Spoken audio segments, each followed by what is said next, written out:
Hey, yo. Folgers, man. We got Folgers up in this bitch. The best part of waking up is Folgers in your cup. Folgers, it's in your motherfucking cup.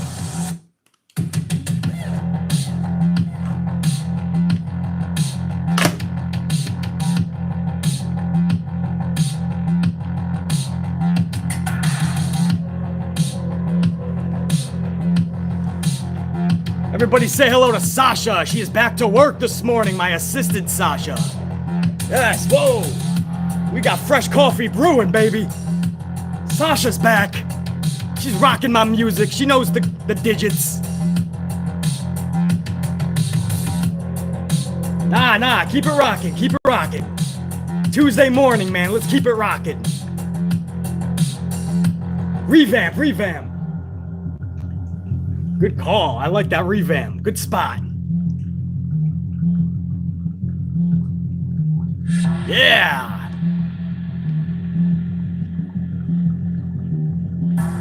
What up, everybody? File on in, man.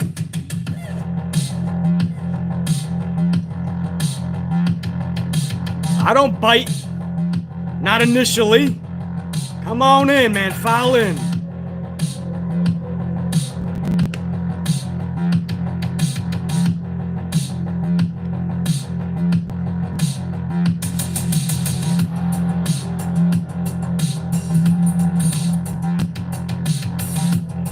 In, man. All right, cut that shit, Sasha.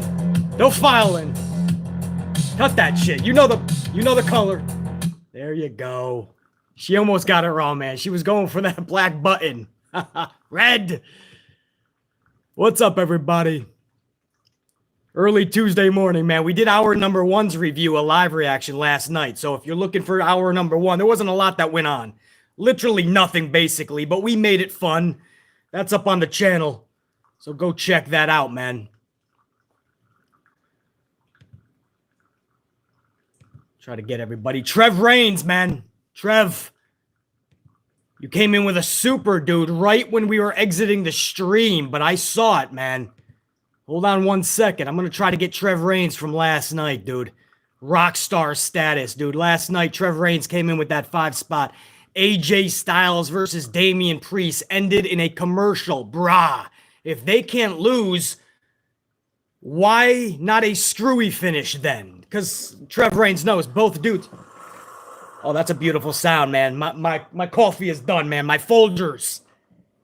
We got the Dunkin' Donuts on deck. Trev knows that Styles couldn't lose. Damian Priest can't lose. So we were thinking in last night's stream live together, we were thinking, well, how does WWE solve this problem? You can't have either one lose. So what did they do?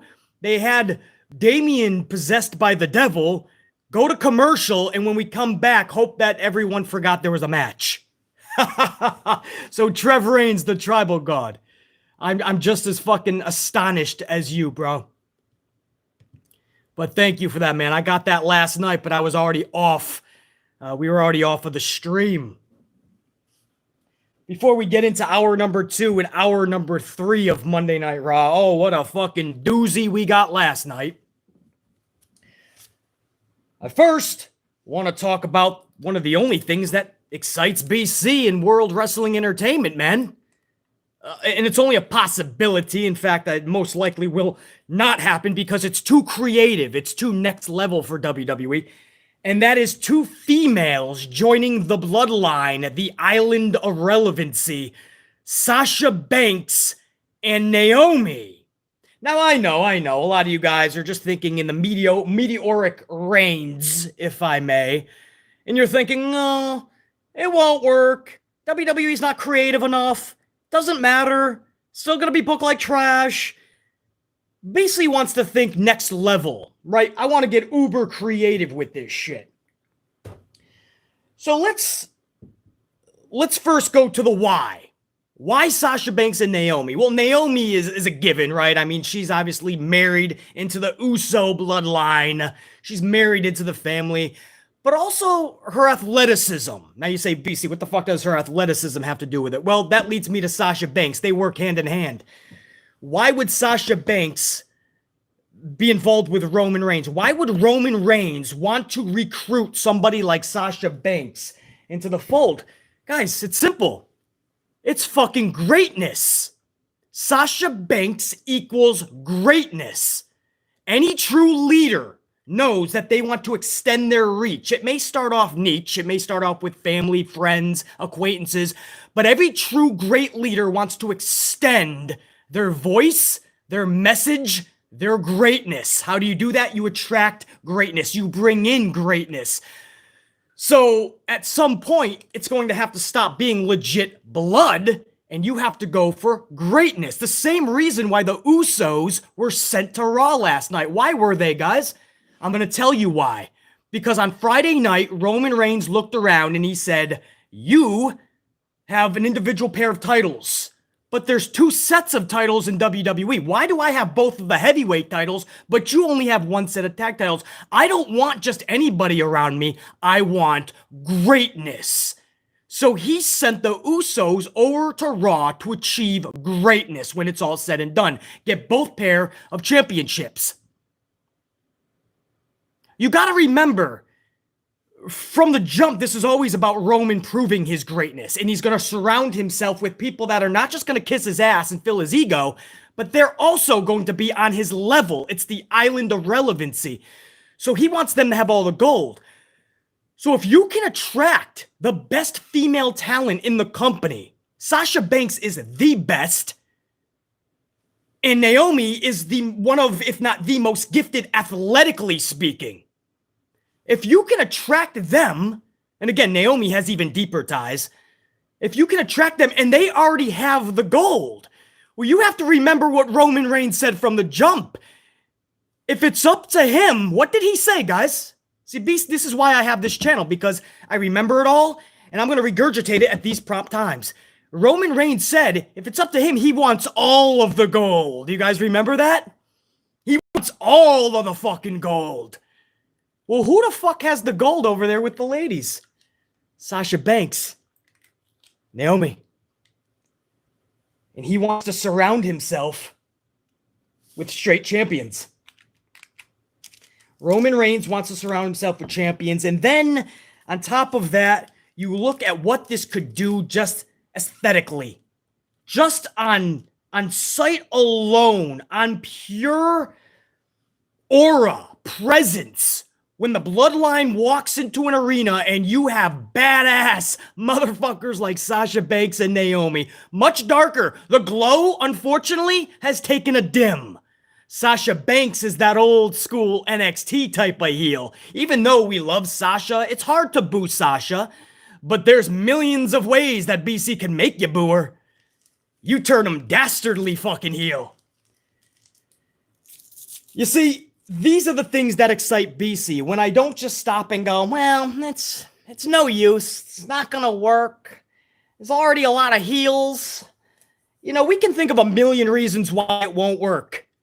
But when you think of the only opposition, what's the only alternative?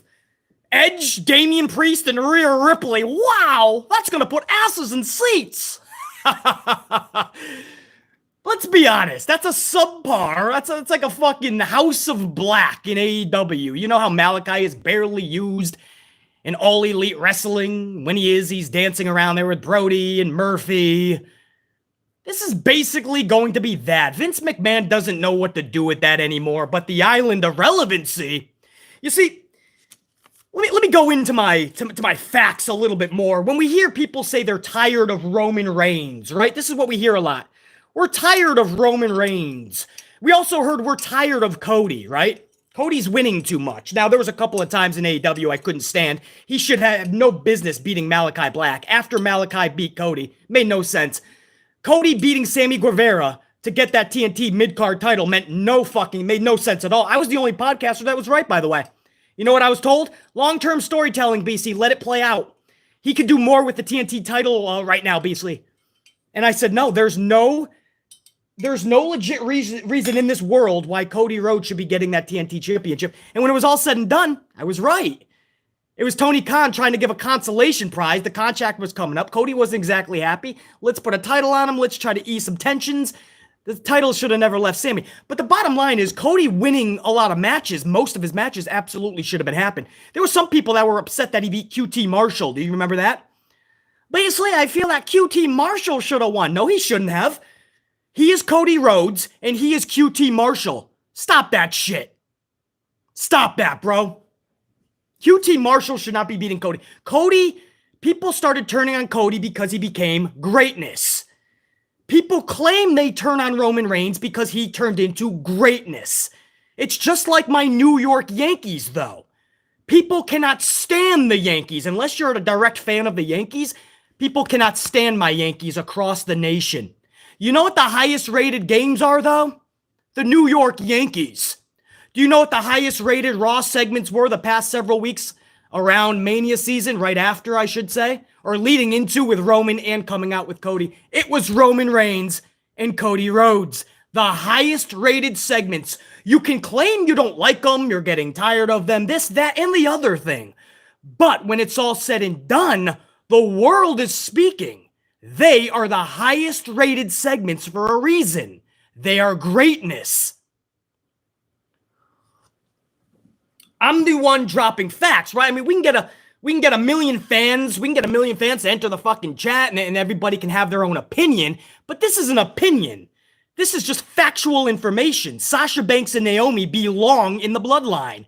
Greatness should be around greatness, and it will only elevate the entire roster. Something we have not seen in 10 fucking years. This badass stable leading up to the epic Roman and Rock clash at Mania 39 can splinter off great sub-feuds. Even people around Survivor Series that are more towards The Rock, right? And you can splinter off a lot of great feuds with Sasha, Naomi, and the Usos. Just from that one epic clash with Roman and Rock. See, I'm thinking long-term when it builds. Roman Reigns has no fucking business dropping that title anytime this fucking year. Any fucking time. Especially not in a few months at a SummerSlam, right? All of this can't be for that. So, you fucking build around this son of a bitch. You have them with all the gold. You make people hate them because they are a dynasty. Basically, I don't know, man. I can't take it if they all have the gold, man. It's gonna be shoved down our throats, man. The Island of Relevancy, the Bloodline, has been one of the only fucking good booked things that we've had over the last 5 years. You add in Sasha, Naomi, and yes, you're gonna have to get creative, but if you build a dynasty correctly, if you build this correctly, this dynasty will be so fucking hated, everybody will be elevated. You have to elevate. Nobody on that roster, you may not want to hear this, nobody is elevating anybody. Roman without a bigger fucking bloodline, people are just getting fucking ruined out. Vince McMahon has a Cesaro take on Roman and then they're no longer heard of. Finn Balor, never the same. Big E goes over to the fucking blue brand quietly. So let's have splinter feuds. Let's not make it all about Roman. But let's make a dynasty that can elevate. Sasha Banks and Naomi, now is the fucking time. You know, Sasha and Naomi can do so many great things. Females in a badass faction needs to happen. I miss the days of China in Degeneration X. And just the feeling that it's something different. It's something original. And you look at the Damian Priest and Edge clique that might be forming. We don't know if Rhea's definitely going to join or not, but Rhea Ripley is not even close to being over with the crowd yet. So we're just taking a gamble that that's going to work. But we know what Sasha and Naomi can do. Give them that darker tone. You give them that dim the glow. You make Sasha what she was in NXT with those heel days. And guys, they could be doing some epic shit like attacking Simone Johnson at the PC, The Rock's daughter. We could build to awesome splinter feuds and The Rock and Roman going forward to next year's Mania. Simone Johnson is already part of WWE. She's at the PC. Right now, as we speak, she's training. She's past the age of 18. She can absolutely take an ass whooping by Sasha and Naomi to elevate a badass story. And when Simone does reach the main roster, whenever that is, well, guess who's got an entryway?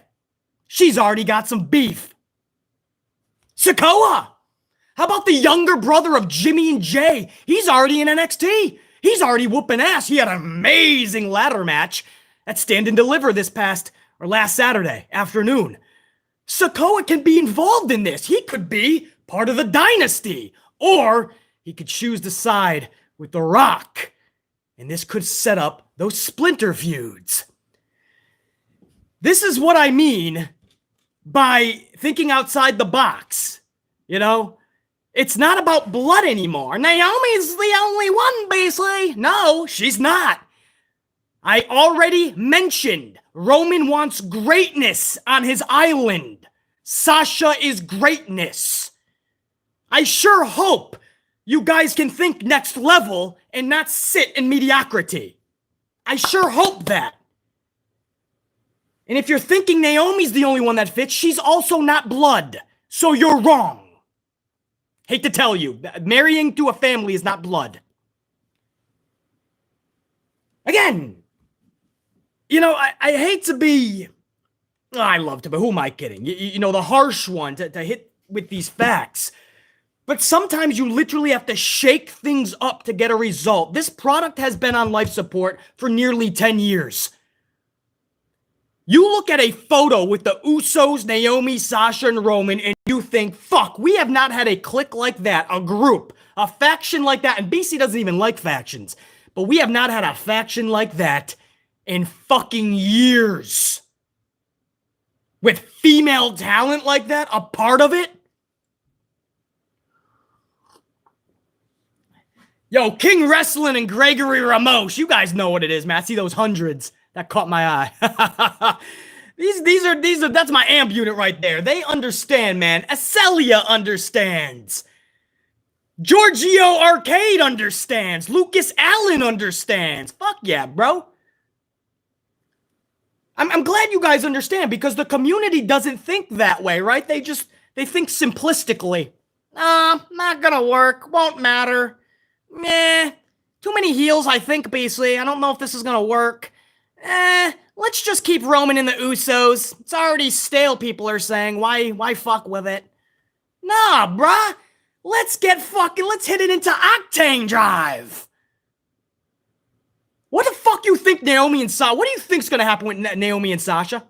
What the fuck do you think's gonna happen with Naomi and Sasha? Because I got the answer for you. What you saw last night is it. That's what Vince is gonna do with them. 2 to 3 minute matches, fruit roll-up finishes, 50-50 booking, and they'll lose the titles to a returning Nia Jax and a returning Lana, probably. Oh, you can boo BC all you want, but that's something Vince would do. Vince would bring back a fucking Nia, or she's gonna go against the bloodline, Nia Jax. And she'll be tagging with Lana, and they'll take the titles. Wow.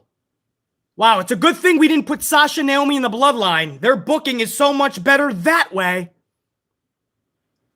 What's gonna happen? Zelina and Carmella gonna get back together and get the titles from them? There's no tag division. Vince doesn't give a fuck about Naomi and Sasha. You might as well let them have fun and get some captivation out of it. You know I'm fucking right. You know I'm right. You're just too scared to do something new.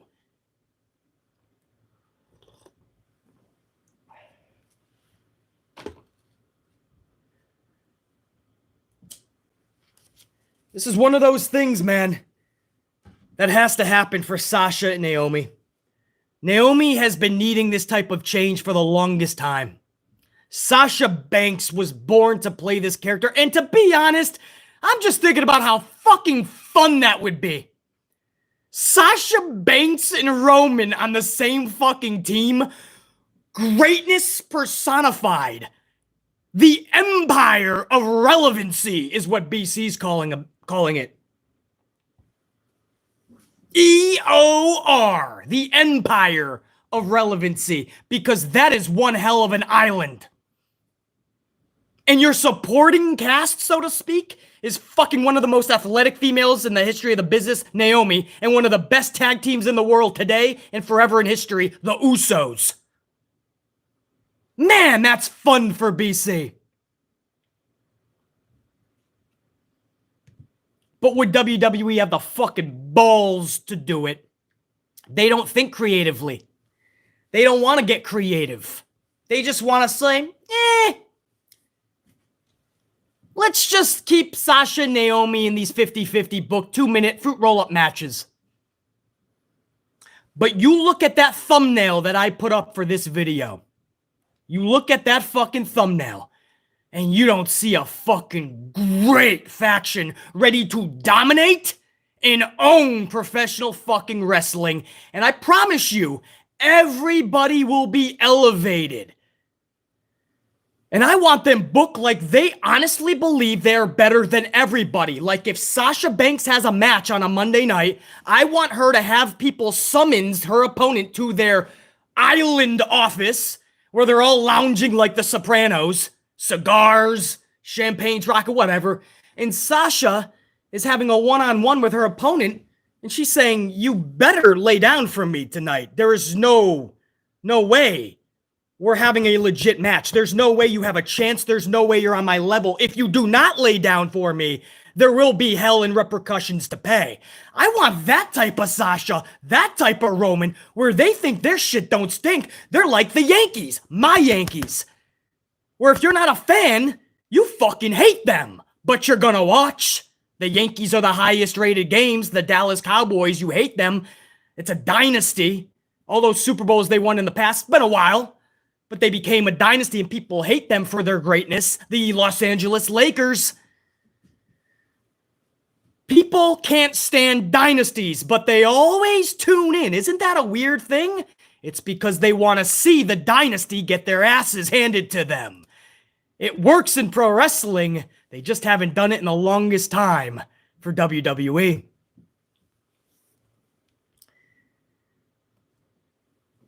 So that's what needs to happen. I'm no longer at the point of I would like it to happen.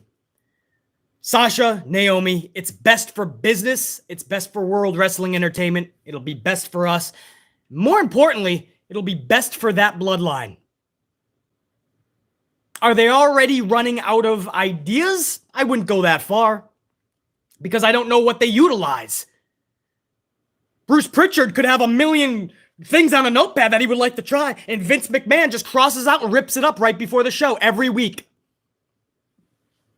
And it's funny because everyone blames Bruce Pritchard, right? But we hear every week the same story. Vince ripped it up and rewrote everything hours before the show. We hear the same story. But Bruce Pritchard is an easy scapegoat, right?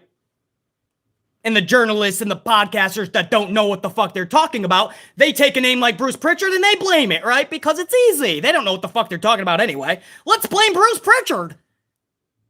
Meanwhile, we have evidence that Vince is ripping these scripts up, changing the shit, and telling them to fuck off. But people want to take the easy way out these days. Not BC. I've always done what Stone Cold always used to say. We could do things the easy way or the hard way. BC's always done things the hard way. So we'll talk a little bit more probably about the bloodline because we have Naomi and Liv Morgan coming up in the second hour. I'm going to kick this review off. And again, I need to reiterate. Anybody, if you're looking for the first hour review, we already did that. That was a live reaction last night. So after this review, check that out. We had a lot of fun. BC was brewing up Starbucks coffee. First time I used Starbucks in this machine, and I was wired, bro. I was off the fucking charts last night. We were having a lot of fun. So check that out. And we're going to leave it at that, man. We're just going to jump into hour number 2. Hour number 1, again, is already on the channel live reaction last night. Hour number 2 started off with Cody Rhodes defeating The Miz via Crossroads. This was actually a decent match. And I like the ending where Cody hits the Crossroads, pins The Miz, and then he says something. You see him kind of curl his head up and he says something to him, kind of like The Rock did to Stone Cold at WrestleMania when Stone Cold had his last match and The Rock just said, "Thank you, man. I love you." I don't know what Cody said to Seth, but pretty cool, man. That's the respect. Cody knows that, listen, Miz has been there all these years while he's been gone. He just gets back, and talent has to put him over now. That's what has to happen. Seth Rollins has to put Cody over. Miz has to put Cody over. So Cody is showing that love and respect. Thank you, dude. I know you don't have to do it, but I appreciate it.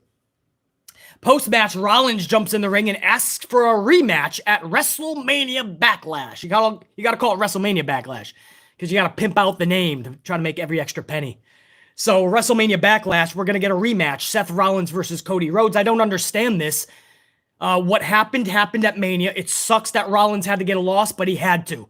So now you just backed yourself into the same corner that you were in at Mania, but you were able to get out of it at Mania because Cody coming back was such a big story. Now it's going to be a full month past Cody coming back. Now Rollins can't just afford to rack up numerous L's back to back. So now you're backed into a fucking corner. Cody can't lose this. You can't keep seeing Seth Rollins lose. It's a weird rematch, and I don't see the reasoning behind this at all. But we're going to get it again. It was a good match at WrestleMania, man. Match of the fucking year. Nothing has topped that yet. And it may be several months until that match is topped. So maybe they're going to try to top it, man. Maybe they're going to ask for a little bit more time, a little bit more leeway. And Cody Rhodes and Seth Rollins will be even better than WrestleMania. I don't know how that's possible, but if they give them the time, it can be. And even though we went over this in hour number 1, the live reaction last night, I do want to go over again. I love how in the face-to-face promo during Miz TV at the jump of the show, I love how Cody actually said belt instead of title, and Miz had to correct him because Miz is the ultimate Vince McMahon guy. We call them titles here, not belts. Cody's like, oh, whatever, what the fuck? And then later in that same promo, Cody says, I came here to take on the best wrestlers. And Miz has to interrupt again and says, we call them superstars, not wrestlers. They're beneath us, wrestlers. So I do love that, man. That was fucking, that was awesome, man.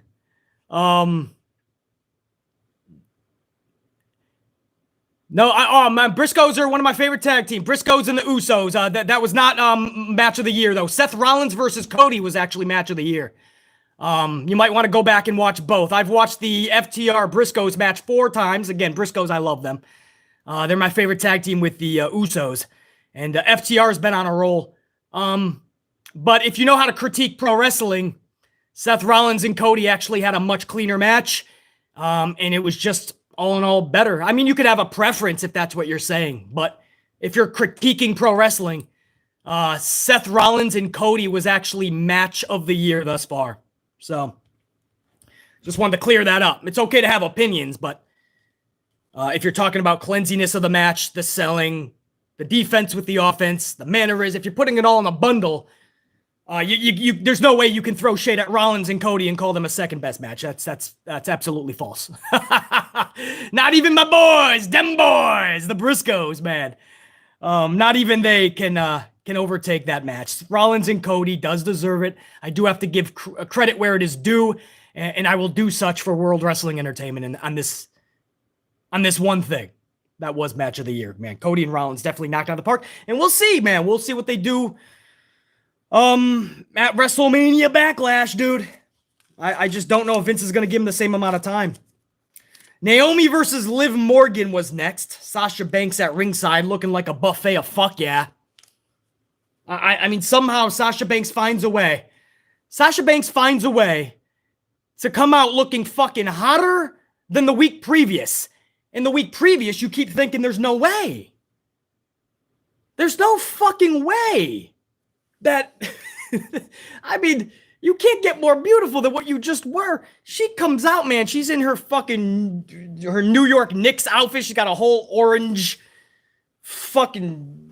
half of it's missing, right down her fucking legs. You go into her, I mean, she's just looking beautiful, man. She got the blue hair with the fucking green, the lime green. So she's matching Naomi. I mean, she just looked fucking exquisite. Even though Naomi was in the ring, I was kind of hoping they kept going back to Sasha a lot more.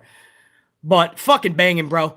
Match was only 3 minutes, and the finish was a fruit roll-up. Two of the things I can't stand, right? A short match with good wrestlers and a fruit roll-up for a finish. So you're thinking BC was absolutely putting his dome piece to a brick wall, right? Not exactly. In the 3 minutes they were given, it was actually a good match. You go back and watch and you were just, man, you were begging for just 6 more minutes, 5 more minutes. That's how good they were gelling together. And unfortunately, it was only 3, but it was a good match. And the roll-up, for the first time in a long time, the roll-up actually looked like it would pin somebody. If you guys go and watch how Naomi stacked up Liv Morgan because she stacked her up, you would think that Liv, there's no way she can get out for a 10 count. I mean, it was a badass roll-up. One of the best I've seen in years, probably. I mean, Liv literally looked like a turtle that was flipped upside down. So I mean, there was, even in the roll-up, I didn't mind. If you want to end it with the roll-up, fine, in this one instance. But the 3 minutes, bro. I mean, I can't do the 3 minutes. Give them fucking time. Naomi is one of the most, if not the most, athletic female in the industry.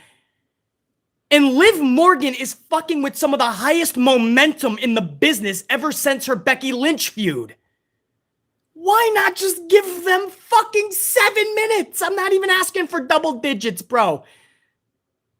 Because that would fucking give Vince McMahon an aneurysm. I get it. 7 minutes. They could do a lot with 7. 3 minutes, bro? And they still went out there and tried to do what they did. Not try. They did what they did with 3 minutes. Why not give these females some fucking time?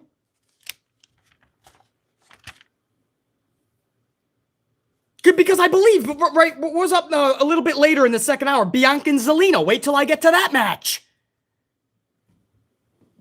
Bianca and Zelina. Zelina just keeps getting better every fucking week. And I've been saying that for a year, or since she's come back. So she can go. You're in there with Bianca. Let them rock. We've seen this match before, actually, and it was really good. I was looking forward to the sequel. I don't even like rematches. What is the mental block? What is the failure to communicate? These are really good wrestlers. Let them wrestle. Anyway, I get heated at that because I can't stand to see Liv. I mean, you hear Liv and Naomi and you're thinking, okay, this was supposed to be a tag match, but Rhea Ripley came down with the 19 again. Go figure. So she had to be on protocol, so Rhea Ripley was out, so they had to split up that tag match, which was Liv and Rhea versus Sasha and Naomi. That's been pushed back to next week. So we have the singles match. Okay, Naomi and Liv Morgan. Let's rock. I'll take the consolation prize. I'll take Bianca and Zelina. Sounds good. Let's rock. But to do it with no care, effort, no fucking amplification behind it, just to put them out there, parade them, make them look like fucking jokes? No. And that's why I say, anybody that says, oh, Naomi and Sasha and the Bloodline and the Island of Relevancy, I don't see it.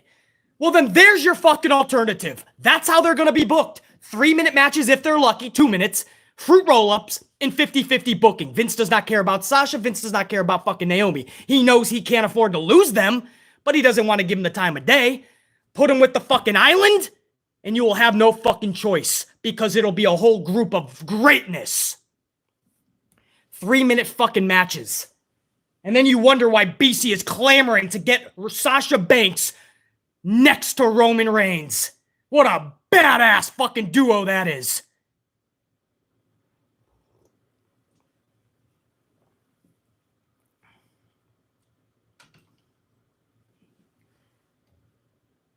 And I'll go right into it. Fuck it. I'll go back to the Bobby Lashley VIP lounge thing. Hopefully I remember that.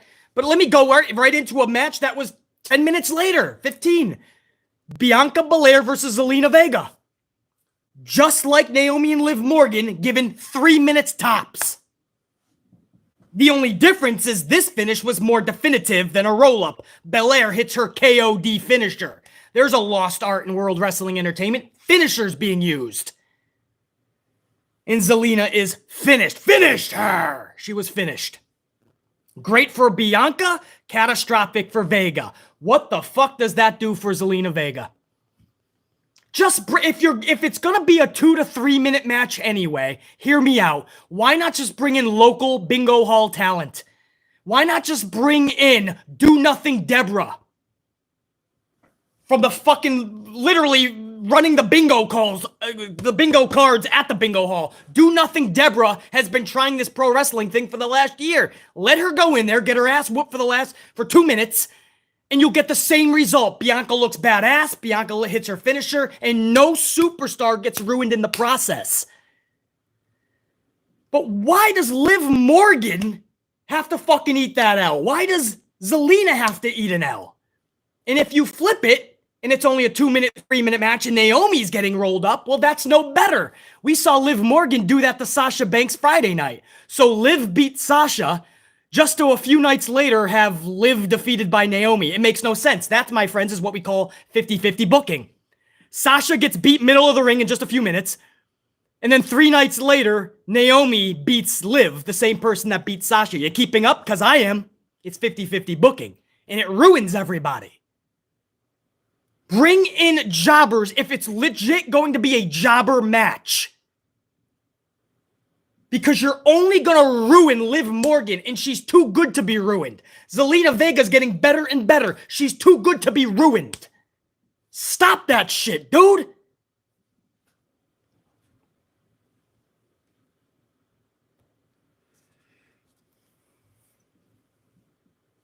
Post-match, and ending hour number 2, going into hour number 3, is Sonya Deville hitting the ring after Bianca Belair wins.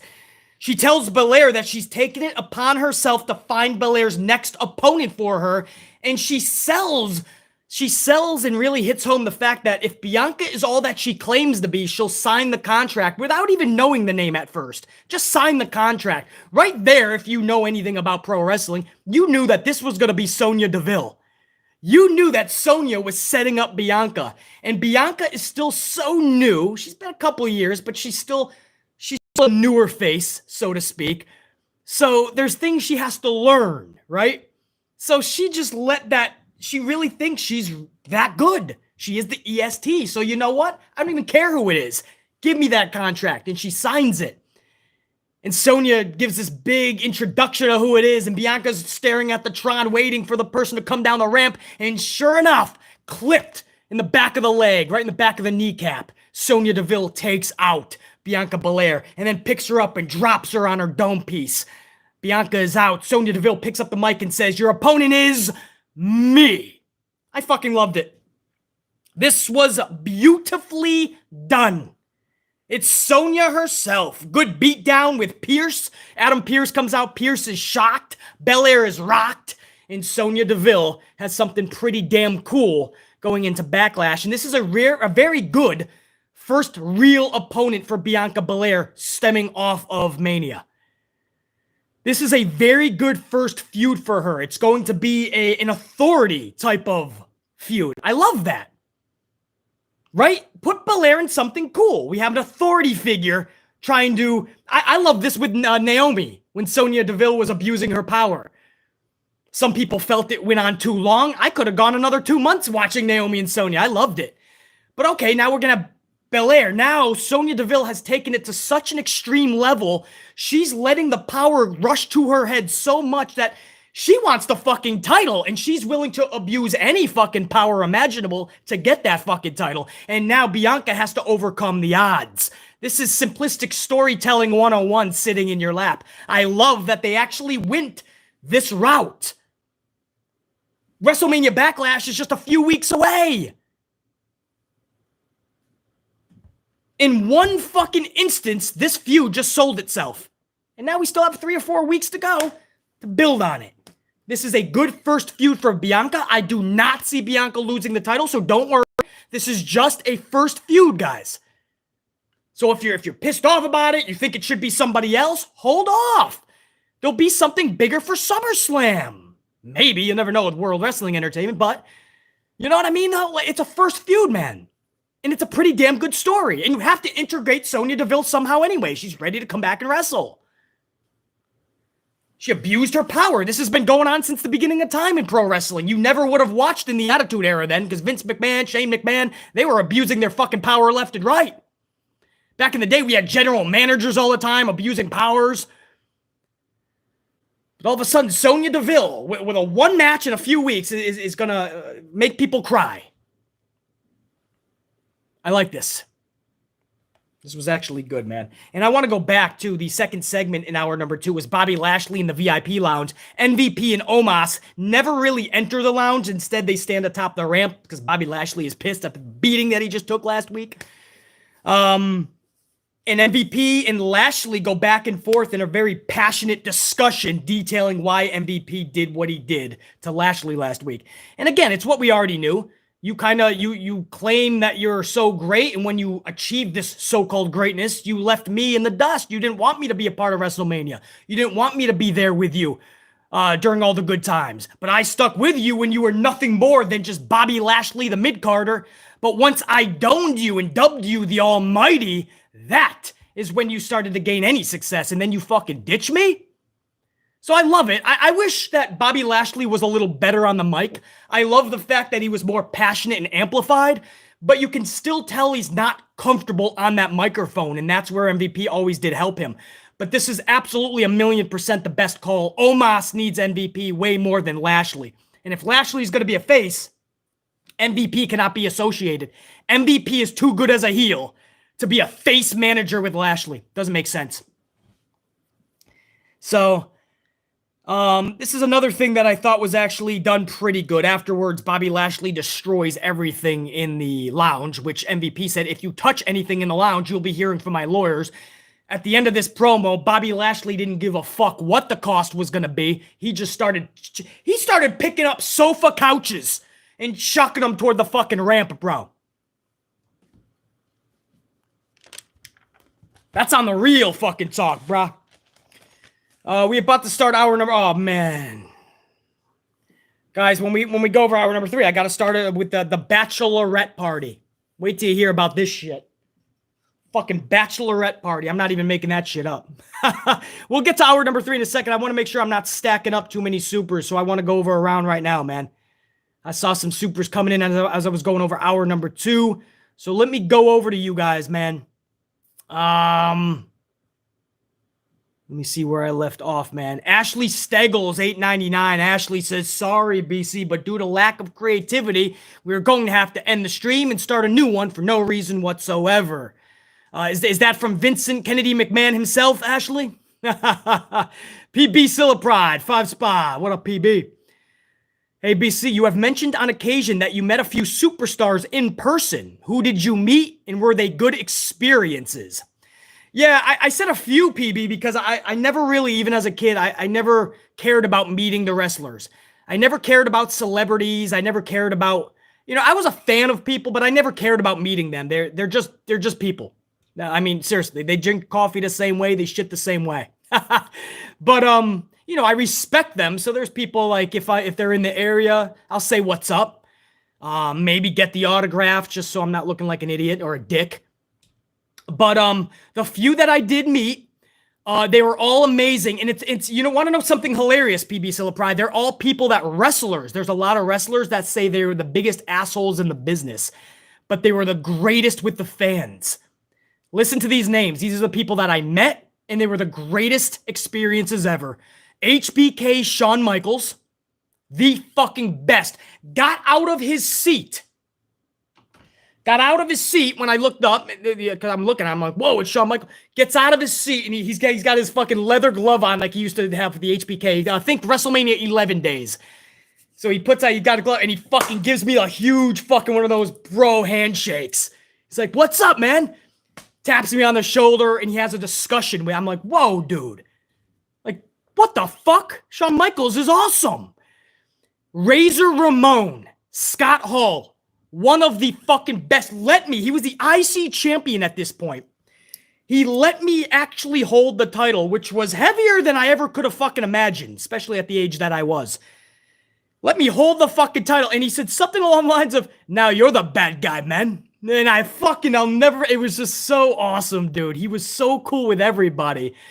The line was around the fucking mall, dude. And he was taking time with everybody. Scott Hall, Razor Ramon. I don't give a fuck what any wrestler has to say about this guy. He did it for the love of the business, bro, and for the fans. And I know that for a fact, the way he treated everybody in that line. And I'll give you one more. Big Daddy Cool Diesel, Kevin Nash. The fucking best. Just like Shawn Michaels, he actually got out of his seat to come around the table and greet me. Didn't have to. He was just signing autographs, but he saw that I was in awe of his size, even sitting down. The guy was a fucking real-life monster. So he got up, came around, and I'm like, you ever see Home Alone, Kevin McAllister, when the Marv or Harry puts his head through the little dog hole of the door, and Harry puts his head through it, and or Marv, and Kevin McAllister goes, hello. BC was looking up at Kevin Nash, and I'm like, hello. And Kevin Nash sat there for like 5 fucking minutes with a line around Houston, Texas, basically. And mind you, this is up north. You would have thought this went all the way through the country. This line was massive. Around the fucking country. But he took fucking like 5 minutes just to shoot the shit with BC. So anyway, I always have a good time telling these stories because I don't think there's enough with these type of people. They get such a bad rap by the wrestlers that they were in it for themselves, that they were just burying people in this and that. And there may be truth at times, sticking up for what they thought what they believed in, and they went with it. But if you think for 1 second that the fans were not their top priority, I'm telling you from firsthand experience, the Clique, NWO, whatever you want to fucking call it, and Hulk Hogan, I've given you a million stories already. Hulk Hogan has always been about making sure that the fans have every fucking ounce of him, whether it's a signing or whether he's performing. NWO, Clique, I mean, it was just fucking, it was always like that, man. I can't say DX because Triple H was not like that. Triple H, unfortunately, never made himself that way. Triple H always kind of had this little chip on the shoulder when it came to fans. I wish that wasn't the case, but, you know, some people think their shit don't stink, and then that's just the way it is. But in the times that I met Triple H, he just didn't come across as somebody too welcoming to fans. Really weird. But PB Sillapride, that's just a few, man. Good question, dude. Unsane the Plastered Bastard 5 spot. How's it going, BC? Yo, we rocking, man. I got Folgers coffee, dude. Folgers fucking coffee. I got Sasha coming back from her vacation, giving BC fucking Folgers. I haven't had Folgers in years. Anyway, Unsane, how's it going, BC? Things are going good, Unsane. Hopefully the same for you. Unsane the Plastered Bastard says, I agree. Naomi and Sasha should be in the bloodline. I want to see this faction grow like the corporation. Remember how deep they were. Unsane Plastered Bastard, absolutely. And not even just numbers game, right? I don't necessarily need to see that many numbers like the NWO or corporation, but the corporation is exactly who I had in mind, with a group that literally feels not only they're the greatest, but literally believes they have the power to do anything in the company. The corporation obviously did. It was Vince and Shane. But in this case, it's Roman. And then you add Sasha in there, who's the greatest for the female division and roster. I mean, it's just goosebumps, man. That's the type of stories that if BC was working as a writer in that company, I can't wait to, I'm not sleeping. I'm at work at 2, 3, 4, 5 a.m. Because I'm so excited to write this television. I get to write television for Roman and Sasha on the same team. Naomi and the Usos. Unsane Plastered Bastard. I'm glad that you see the vision that we could have. Because a lot of fans are being simple-minded. They're staying on a mediocre kind of curve. You know, and this is one of those things where we need to, like you said, man, I'm going to use your own words. It needs to grow. It absolutely needs to grow. Remember what I said about Splinter? It's not just about Roman. It's about the Splinter feuds that can come off of this and splinter off of this group. You know, this is going to be the most relevant, sadly, that Sasha Banks and Naomi have ever been, if they ever do this. Because you know how Vince McMahon booked Sasha Banks and Naomi. Yeah. I just shut everybody up with that, didn't I? Any naysayer, oh shit, BC's right. The only alternative is 2-minute matches ending with roll-ups. And they don't get the singles titles anyway, do they, boys? Nah, BC's always a step ahead of the game, though. Unsane the Plastered Bastard, honestly, Thank you for seeing the vision, man. There's a lot of simple-minded people that won't even give it the time that it deserves. And they're okay with seeing Sasha on her own collecting 2-minute fruit roll-ups. Can't have that. Not on my watch. BC's better than that. I don't rest on mediocrity. Unsane the Plastered Bastard with another 2-spot says, forgive my bad spelling. I hope you still understood. Bro, did I not nail that out of the park? Unsane Plastered Bastard? I got you, dude. And when I thought about the bloodline and this new incarnation of it, and with Sasha and Naomi, I was thinking along the lines of a corporation.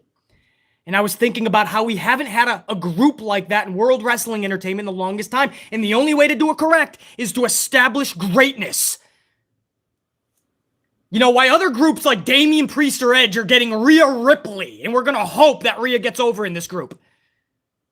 You know, it's the best case for her, but that's all you have aside from this. Well, that's not greatness. We're hoping Damian Priest reaches those levels. We're hoping that Rhea Ripley can get to those levels, but the Usos are already great. Naomi's already great, one of the best athletic females of all time. Sasha Banks is already great. Hall of Famer already. Should be. Not legit, but if her career ended right now, she's a Hall of Famer. In any fucking way, shape, or possible, man.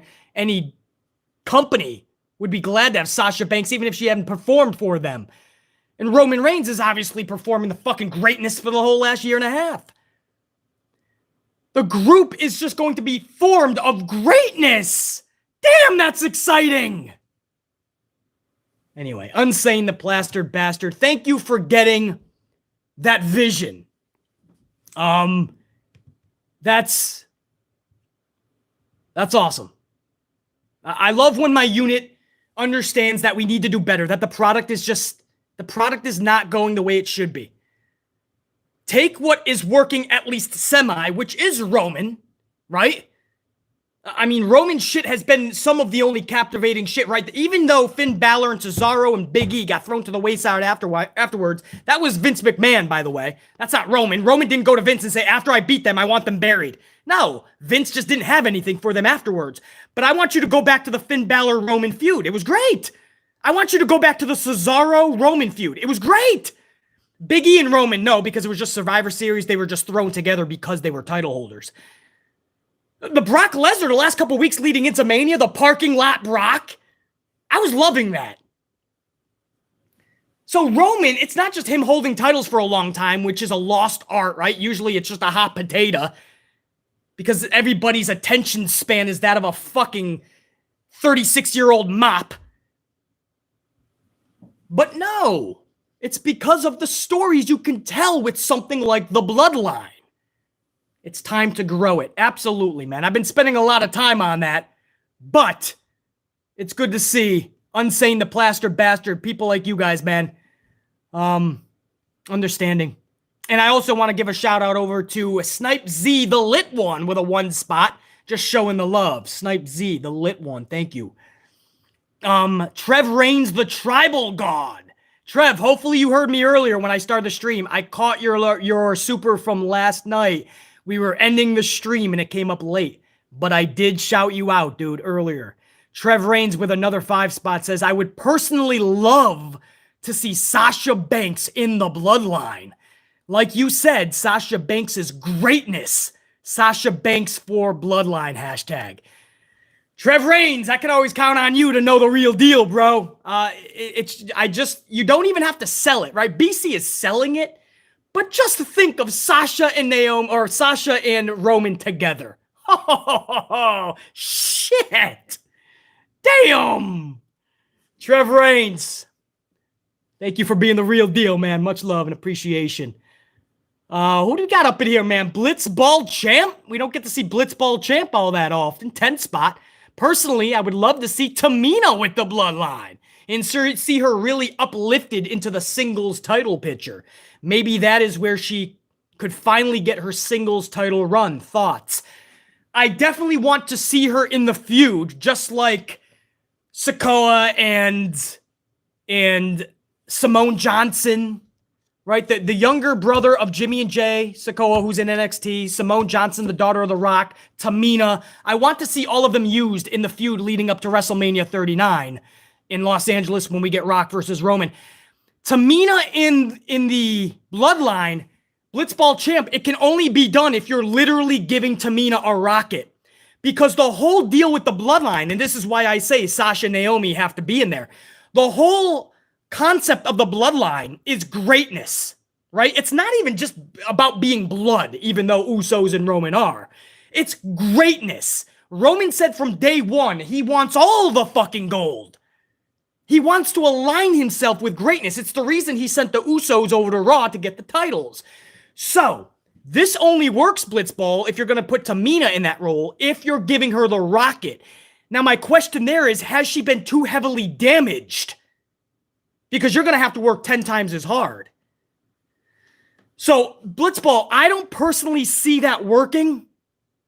Could it work? Yes. You would have to work, not double hard, you would have to work 10 times as hard because of how they ruined Tamina. I mean, I'm about to go over hour number 3. We're about to talk about a bachelorette party with the Pool Boys kissing Tamina. You'll know what I'm talking about in just a couple of minutes. But Blitzball champ, I appreciate that, though. Dave Mealy! What up, Dave? Let me give a salute to Dave. Dave says, imagine putting Sasha and Naomi in the Bloodline and having Paul Heyman's genius behind it. Now that is best for business. Dave, I just got goosebumps. Dave, I just got goosebumps. Bro, I didn't even think about Paul Heyman like working with them. I'm just so excited about what the wrestlers themselves, the chemistry and the things that they could do together. Dave, I forgot about Paul Heyman out there rocking with Sasha. Oh, fuck, bro. Elizabeth, it's the big one. Dave Mealy just rocked the amp unit, bro. Damn, bro. That would be, man, Paul Heyman, dude. That'd be huge. Dave Mealy, thank you for bringing that up. I totally forgot that shit, man. That would be fucking epic. Because he wouldn't work with somebody like a Ronda Rousey or a Shayna, you know what I mean? Because he's already doing that shtick with the men. So you're not going to do the same thing with he's not just going to jump around the UFC fighters. Sasha, he wants to be with the greatness. Could you imagine, Dave? Damn! I'm sorry, I gotta hang on that for a second. That just gave BC the fucking feels, dude. Wow! Alright, Dave.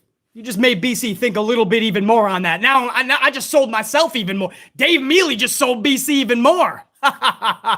Even more, bro. Jermaine Presley, 5-spot coffee. If Sasha and Naomi join the Bloodline and remain the women's tag champs, who wins the Raw titles and who wins the SmackDown women's titles?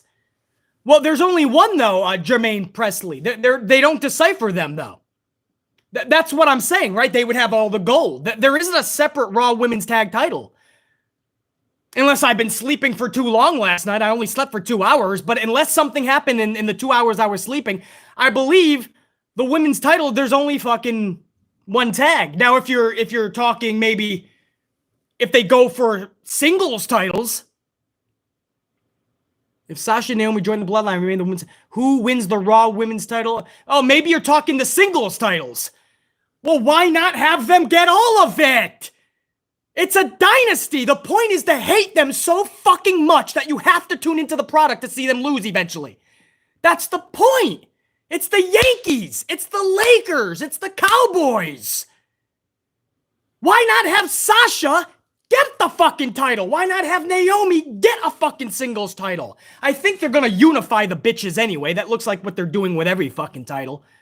It looks like they're just bringing them all together. So this might be a mute point anyway. But have them get all the gold.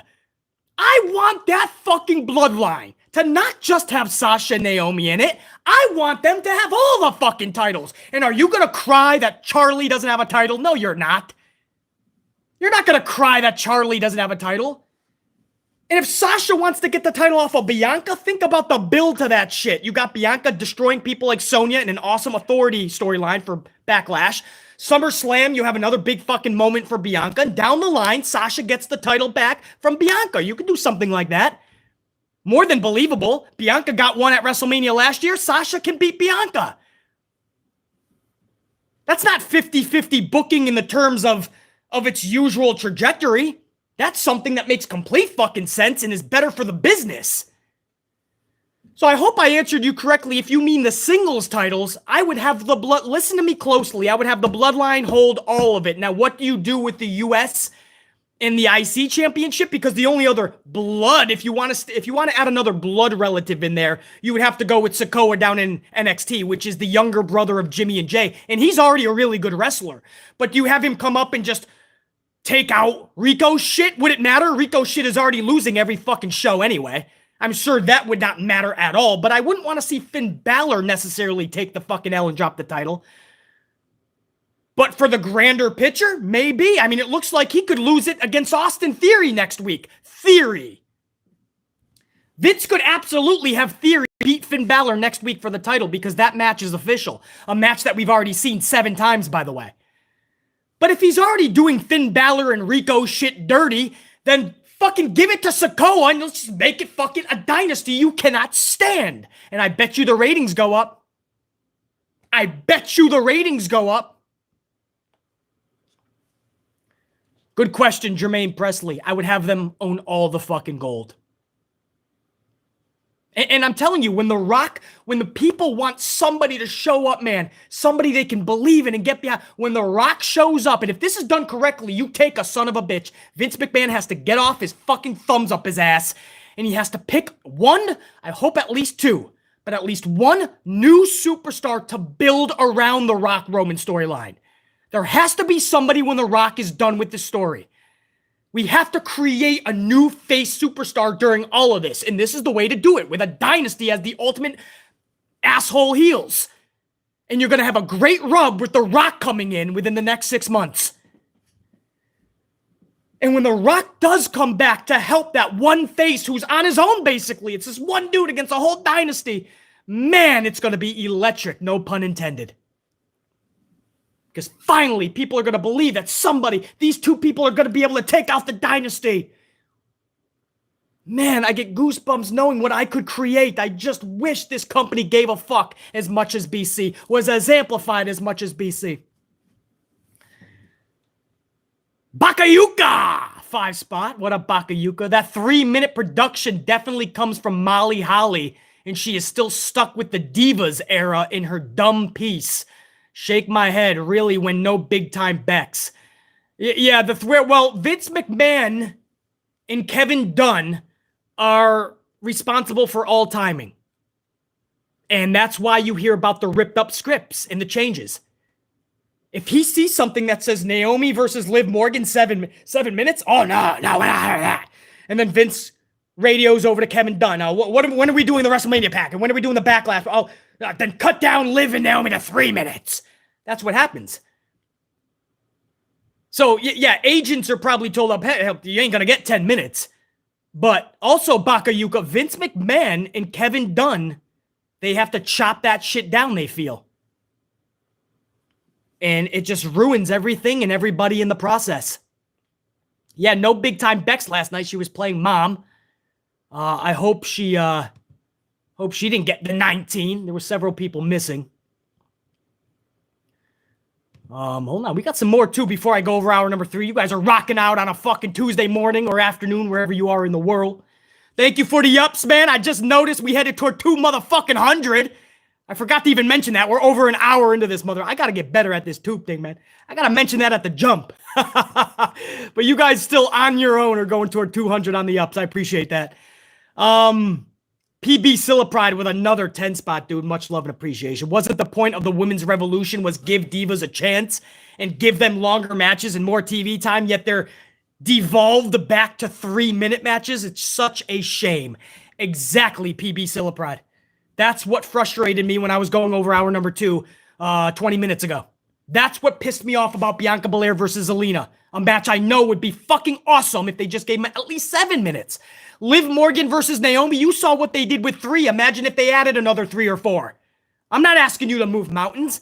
Give them a real chance. They're good. All 4 of them are good. Naomi, Liv Morgan, Bianca Belair, and Zelina. Let them rock. And then you wonder, PB Silipride, why Sasha Banks and Naomi have to make a change. Because this is their booking, even with the tag titles. They're going to be in one-on-one matches singly, losing in 2 minutes, or winning in 2 minutes via fruit roll-ups. Or they're just not going to be used. There's no tag division, so if they're ever in tag team matches, it'll just be the same match 17 times. But it's the bloodline story that doesn't make sense and it won't work. I'd rather see them book like losers, basically. Come on, man. Get better. I need you to get better. This is a pro Sasha channel. You're okay with Sasha just looking like that, man, getting whooped like that, being booked like that. You're okay with Naomi booked like she was last night. You're okay with Sasha losing the way she was on Friday night. Come on, dude. We need better for Sasha and Naomi.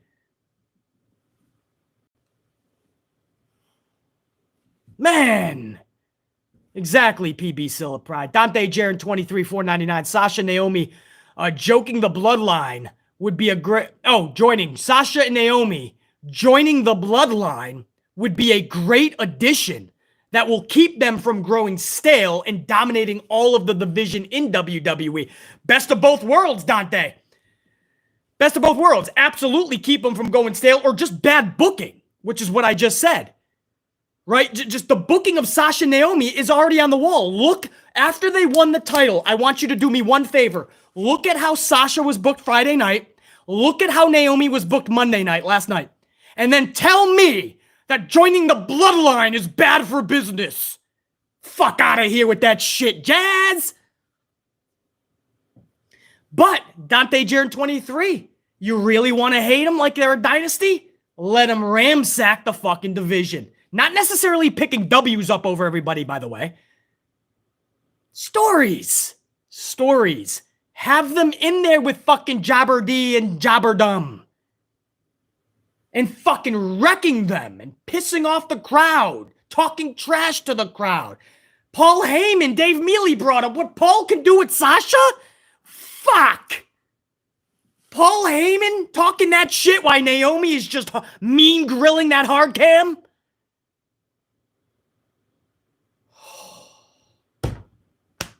Woo!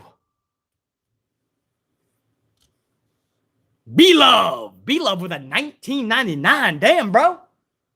A 20 spot over to BC, man. Let me give a salute over to B-Love. Let me send the love and respect right over to B-Love, dude. My fucking Folgers coffee up in this bitch.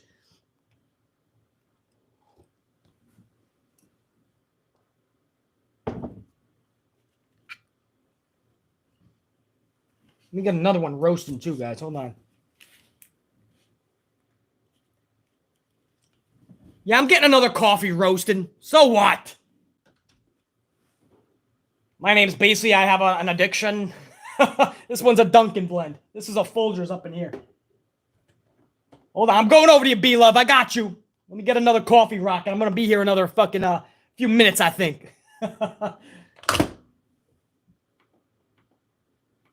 Yes, tempt that. Oh, we got another coffee brewing. B-Love. B-Love with a 1999 says, BC, greatly appreciate the time, effort, and passion you put into your reviews. I'm one of those that lives paycheck to paycheck, and my joy is pro wrestling. At times, it's all we have to look forward to. B-Love, I appreciate those words, dude. That's awesome, man. I want to reread that because that's such an awesome super. BC, greatly appreciate the time, effort, and passion you put into your reviews. I appreciate you for tuning into all of these reviews, B-Love. I thank you for making BC your one stop for all things pro wrestling. For understanding that I am the truth, I am the way when it comes to pro wrestling, B-Love. He says, I'm one of those that lives paycheck to paycheck, and my one joy is pro wrestling. At times, it's all we have to look forward to. No doubt, man. To this day, B-Love, on Monday nights, I know where I like to be. On Wednesday nights for AW, I know where I try to be. From 8 to 10 p.m. Eastern time, I try to be on TBS for AEW on Wednesday nights. I try to be on the USA Network on Mondays. I try to be on Fox for Fridays. And I don't even watch TV, man. But I try. I try because it's still my fucking joy. And that's why I'm so passionate. It's not just because this is a shtick. It's not just because I like to yell, complain, bitch, rant. No, it's because I know, man, it's right there. This shit can be so much better. And people like you, B-Love, especially BC, man, we want it to be. So B-Love, I appreciate the coffees. I appreciate the words more than anything. So B-Love, I'm glad that I can at least entertain you if these shows are not. Enforcer 2K9 with a 5. What up, Enforcer 2K9? With all the relationship angles going on in WWE, I wonder why hasn't Naomi at least been a part of the bloodline? I know. She never works with Enforcer. Let me elaborate on that. I got to make sure my Dunkin' is... We're reaching the end on this. Hold on. I'm going to have 2 coffees going at once.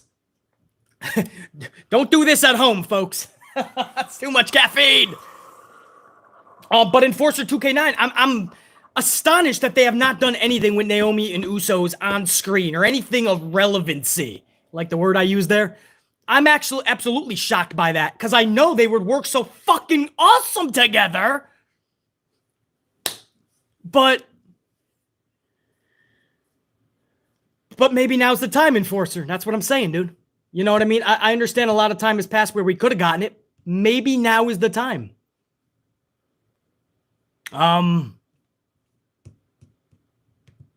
Sometimes you can use the phrase, it's never too late. Now's the time for Naomi to work with them, and I want Sasha in there, not one or the other. I'm not interested in, Naomi, BC, okay, but not Sasha. Or, okay, let's do Sasha, but not Naomi. And if you're just joining too, if you're wondering, well, BC, it's the bloodline. There's not blood there. It works because Roman was always about greatness. That's why he sent the Usos to Monday Night Raw. I've said this several times already. Roman is now extending the brand, right? He's extending the bloodline because he wants to surround himself with greatness. It's the same thing with the Chinese royalty surrounding themselves with terracotta warriors, right? Roman Reigns is basically building terracotta warriors, and it just happens to be people on equal greatness levels. So, of course, yeah, Naomi is not blood, of course, but there's an obvious tie. But she's one of the best athletic females in the history of the fucking business. That's greatness. Roman would want to be around that. Sasha Banks is the greatest female wrestler alive today. Roman's going to want to be around that. So you have to stop thinking about, is it blood or not? I understand it's the bloodline. But now it's a line of greatness. Roman said from day one he wants all the gold. He knows to do that, it's going to have to take more than just him. The Usos. So, Enforcer 2K9 now maybe is the fucking time for that, man. Brianna. 5 spot. Brianna, what's up? Good to see Brianna up in here. The bloodline you described is definitely something I would tune in for. I don't think Naomi has ever operated as a heel. She'd be way more badass. Yeah, there was a little bit, I think Team Bad was supposed to be heel, weren't they? But it never truly came off as such because we respected them so fucking much. So every time they were out there as a heel, I believe Brianna, I would have to go back, but I think Team Bad was supposed to be bad. No pun intended. But to me, I respected Sasha, Naomi, and all them so much. I think Tamina was a part of that group. I wasn't never really too high on her, but... So that was the only time that I think Naomi was really bad. Or heels, if you will. Other than that, Naomi has always just been trying to let people feel her glow, and Vince McMahon just has never felt it. So dim that shit down and let her go rock star status. But Brianna says the bloodline you described, BC, is definitely something I would tune in for. That's what I mean, Brianna. It just takes a passionate, amplified, creative person to turn everything around. Because I know, I've gauged the community. This isn't the first time that I sent out the prospect of Sasha Naomi joining the bloodline to see what people thought. And a lot of people in the community are just not really seeing it, right? Until they feel my words and go, damn, BC's right. The only alternative for Sasha Naomi is this fucking tag team where they're going to be in 2-minute matches, losing or winning via fruit roll-ups. We know this because you just saw Sasha Friday, you just saw Naomi Monday. And this is 1 week removed from winning the titles. You think that's going to get better for them? That's what I mean. Look at the creativity we could have and then think, what is the alternative? Brianna, thank you for understanding. I know I'm an amplified son of a bitch in this community. I know that I'm unlike anybody else. Maybe a little too wild, a little too controversial, but I'm glad that you understand my words and think, damn, if they did try this, I'd give this a shot. 6 lenses to spot Cody Rhodes could be the guy The Rock helps. Absolutely. Absolutely. In that case, 6 lenses, I would like somebody else. Remember when I said at least one guy has to be built in the company before The Rock gets back, so The Rock can help give that rub. And when The Rock leaves again, that one guy is now that face. But I also said in certain situations, I would like to even see 2 people kind of being brought up. Kind of like when Hulk Hogan wasn't just the ultimate face, there was also the Ultimate Warrior. Same thing with Austin. There was also like The Rock, you know, or Kurt Angle or things like that. The Undertaker. There was another star, not just the star. So 6 lenses. If it is Cody to be the guy, I also want somebody else. Maybe younger. I don't want to just use the word younger. It could be somebody that's been there for years, but just somebody that has years left and can rock the company and really be somebody that the fans can grasp onto. But I'm okay with Cody being one of those absolutely 6 lenses. Dave Mealy with another $9.99, Dave. I gotta get this second coffee rolling, man. Look at me. I'm fucking double fisting coffees over here. Again, don't do this at home, guys. It's too much caffeine. It's not healthy. I'm just a wild fucking maniac. Dave Mealy says, you can easily book the bloodline much like Evolution, presenting each person as the past, present, and future of the WWE. That is the true definition of a dynasty. I love it, Dave. And Dave, you bring up a really good point. Each one of you don't have to ruin the singles competitiveness of it, right? Like, they're in a faction. That doesn't mean they have to be in 8-man tags every week. I can't stand multi-man schmaz matches. So they're in a faction. They're a group, but they're all in individual stories, too. You get what I'm saying? They're in individual matches. They're going for individual titles or whatever the fuck, defending their individual titles. Or if they got the tag, then they're in their individual tag feuds. But it doesn't have to be schmaz match. A faction doesn't always have to be together in the ring, right? I'm thinking old school Dangerous Alliance. I'm thinking the corporation, the authority. Along those lines. Exactly, Dave Mealy. Thank you for bringing that. Dave, you're a rock star today, dude. You're bringing up all these things that I wanted to mention, and there's just so much to go over that I just don't have the time to. Or it just slips my dome piece. But, Dave, thank you for being a rock star, dude. Really good, valid points, dude, to back up BC's passionate discussion about Sasha Naomi joining the bloodline. And by the way, if you're against it, don't worry. You're probably not going to get it anyway because this company will never do creative shit like this. So don't worry. Don't cry about it.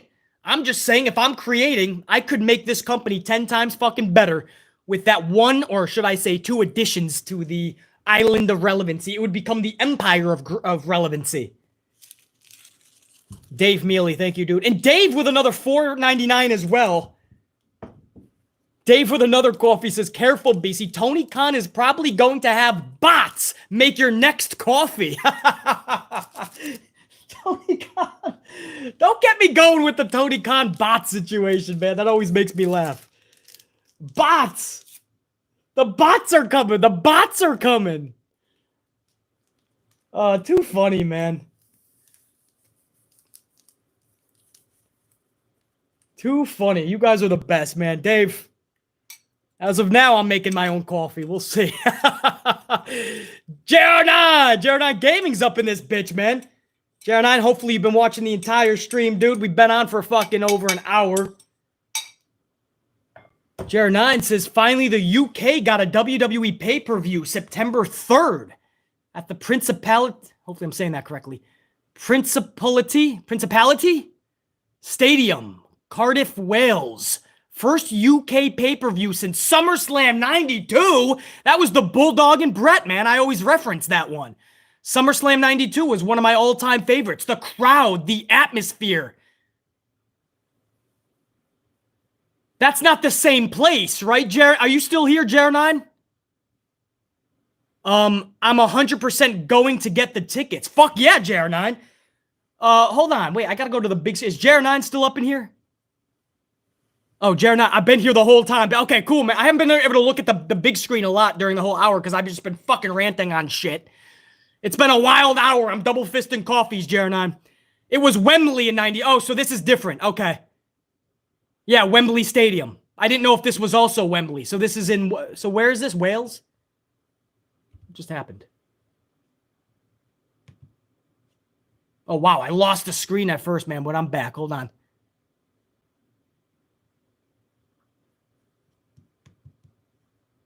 Hold on. What the fuck did Jared9 say? Wales. Okay, Wales. Yeah. Dude, September 3rd. What's the pay-per-view? Is it named? London, England is Wembley. Yeah. Okay. Yeah. I got my geography intact.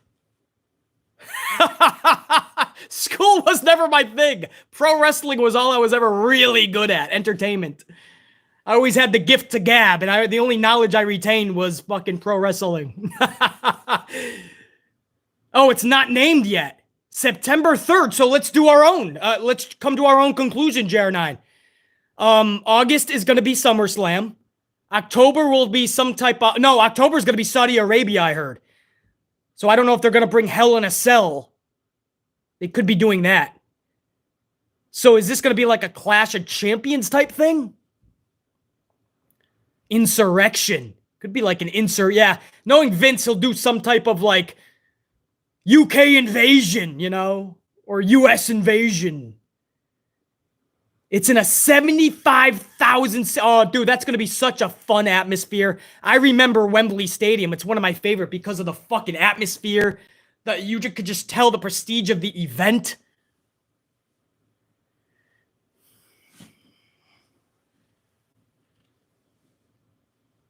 July is SummerSlam. No, are you kidding? It's always in August. What are you talking about? SummerSlam is in July? What the fuck? Better not be. Hey, what the fuck? I'm spilling my own coffee now. July 30th! It's on the last day, or is there 31 days in July? What the fuck is going on? It was always around August 20th. It's a whole month in advance. Fuck is happening with the pay-per-views, guys? Money in the Bank and SummerSlam, Jared9 is saying, is both in July. That's going to be a big month on the channel, guys. We're going to have to be triple fisting coffees. Damn, I got to find out a lot more info. Jared9, thank you for that info, dude. I did not know September 3rd already has a pay-per-view, UK. And I am hearing that October, they're also going to be traveling for a pay-per-view in Saudi Arabia. So that means they won't have a US pay-per-view. It would be August. Well, if SummerSlam is in July, then is there even an August pay-per-view? I think September 3rd would be the next one. So we wouldn't have a US pay-per-view until November. Survivor Series, maybe. I don't know. That's a lot of thinking for BC to go over. Jared9, thank you for that info, dude.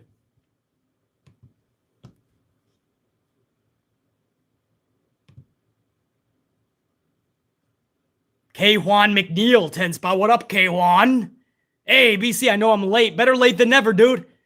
But let me make up to you. Here's a 10 spot coffee on me, and it's on the house. Red team, go! K-Juan McNeil, let me give you a salute, dude. This might be the first sip on the, what are we doing? Dunkin'. This one's the Dunkin'. Ah, K-Juan McNeil, appreciate it, dude. Better late than never. Just good to have you up in here. And Demon G, $4.99. Demon G, $4.99. Mommy, Daddy, I want the Gunther one, please. Get the rest. Get the rest of the Gunthers When you said that, I was dying, BC. Salute. Best 5 spots spent.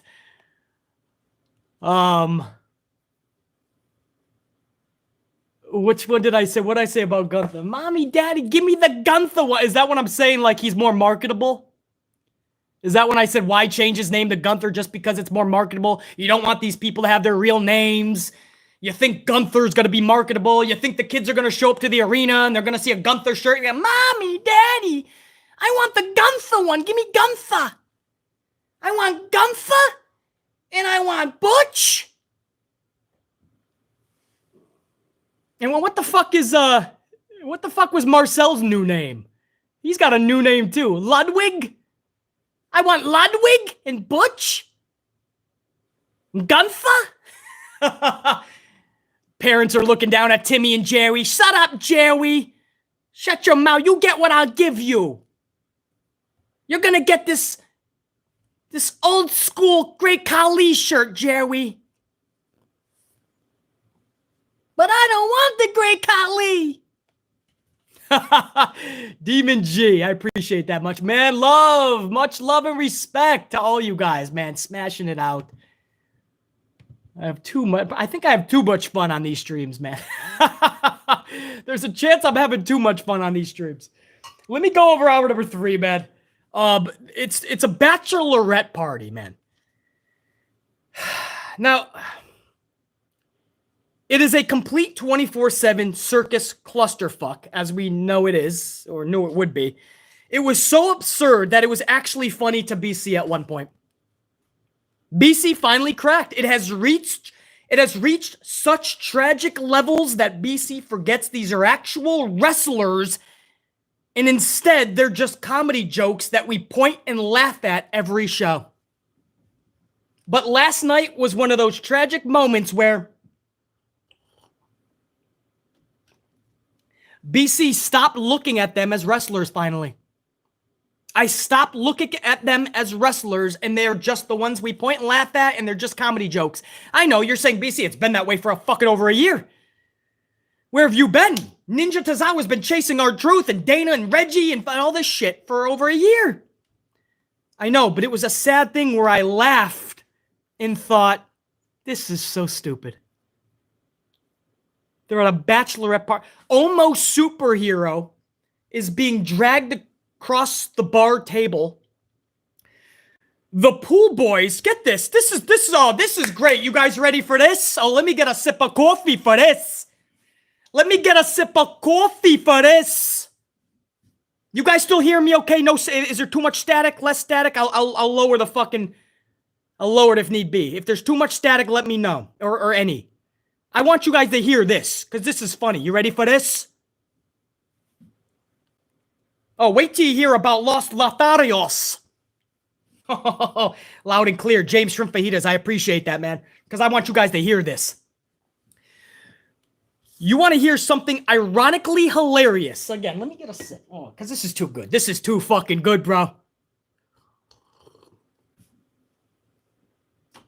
Now, if you've been following the channel for just this week even, right? If you're a newer subscriber, you've been following this week, you may have come across a vid where Angel Garza is calling this the criticism era because we all criticize everything about pro wrestling. He's forgetting that that's how the world is today. It's how it's always been with cell phones and social media and all that. It's easier for everybody to put down their feelings and emotions in 140 characters. Now, of course, there's fickle fans. There's people that just like to complain about everything, even if it's good. Of course. But that's not what Garza said. Garza just said this is the only fans we have is basically they just want to complain. That's it. It's not our booking. It's not Vince. And usually when wrestlers do that, we let them off the hook, right? Well, BC, they don't want to lose their job, man. They don't want to lose their job. And I'm thinking, why are you letting them off the hook? This has nothing to do with losing their job. You don't have to throw fans under the bus to keep your job. Vince isn't going to fucking hear the interview that you threw fans under the bus. So if you're not going to throw Vince under the bus, cool.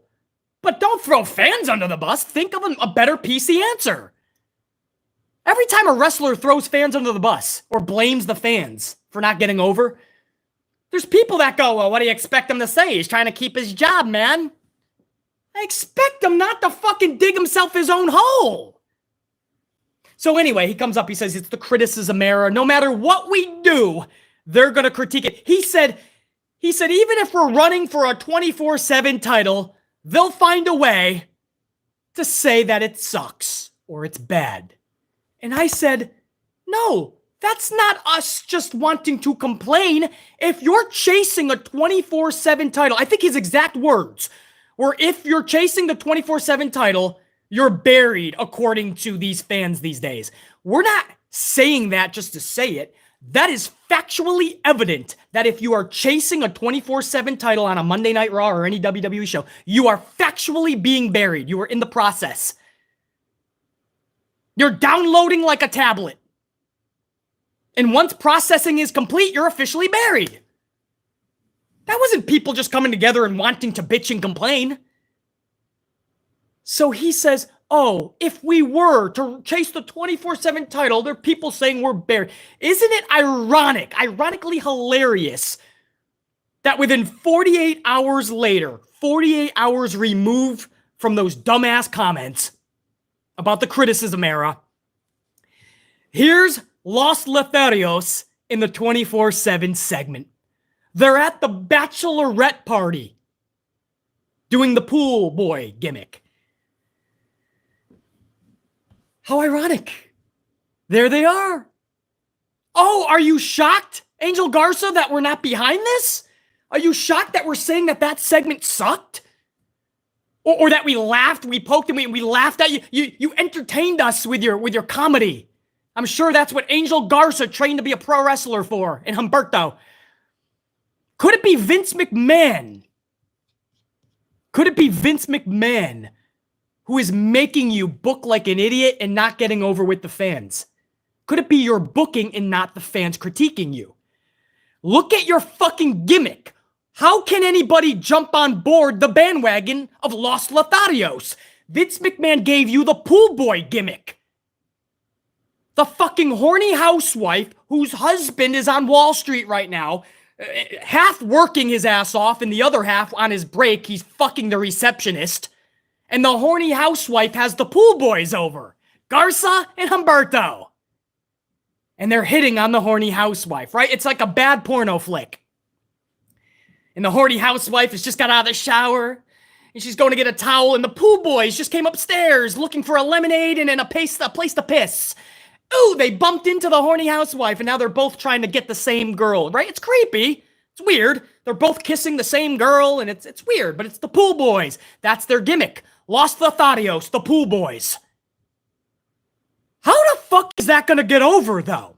I'm interested to see this. Unless you're giving them the rocket and you're booking them supremely, I don't understand how B motherfucking C is going to jump on board with that.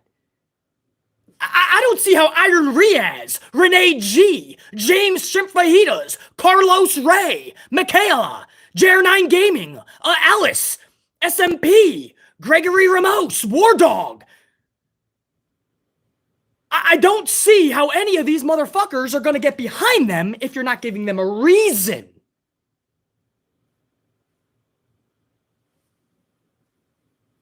But no, you can't criticize it, because then you're just adding to the criticism era. We have been labeled. We've been labeled the criticism era. And then you have the people going, I don't blame Angel for saying that, right? A lot of people. I get what he's saying. I don't blame him. He's right. You know, we're all complaining and bitching. Yeah. And if it was unjustified, I'd be on board with Garza as well. But here's the news. And I'm the only one in the community going to tell it to you like this. He's factually wrong. It's justified. It's fucking justified. It's not our fault in this instance. We told you to turn Roman heel and it would be better. Guess what happened? He turned heel. It was better. This is a better Roman than force-faced Roman a million times. We are on board with Austin Theory getting a bush. A big fucking push. Did I just say Austin Theory getting a bush? Hey, it's 2022. You never know with these kids. Hopefully he doesn't get a bush. Hopefully he gets a push. We got to get some more coffee up in here, man. Oh, bro. But we're fine with Austin Theory getting a push. We love Bianca Belair getting a fucking title. Makes sense. Well deserved. We're on board with these decisions. Just do it accurately, man. We're not always going to complain. WrestleMania Night 1. Go back to the review that BC put up for WrestleMania Night 1, please. Anybody that thinks, right, if anybody is here now, the hundreds that are live right now, or when I put this up on the channel after we're live, that's when it goes up and it kicks into the algorithm. That's when thousands of people are going to end up clicking on this after we're live. And for anybody tuning in now or afterwards, I want you to do me, if you think I'm just the asshole, right? I'm okay if you call me an asshole. You can call me names. It's fine. I'm going to sleep like a baby tonight. I'll wear the black hat. I'll be the bad guy. But I want you to go back to my WrestleMania Night 1 review. It was a live reaction. Watch the whole thing, go through every 10 minutes, skip, fast forward, do what you got to do. At the end, I want you to look at the score on the good, the bad, and the ugly. I want you to listen to my words after every match. That was, all in all, aside from a few things, that was a top-to-bottom good show.